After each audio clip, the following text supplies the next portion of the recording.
AI can never replace a human. AI can never replace a human. The reason is human has this ability of clarified intellect.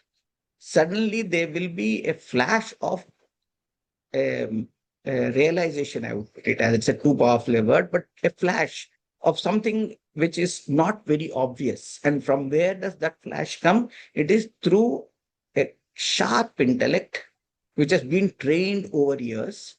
When it sees a problem, it is now able to suddenly take a quantum leap, not just depend on the past or not just connect dots, but take a quantum leap and say, this is a possibility. So that is therefore, AI can never replace pure sciences.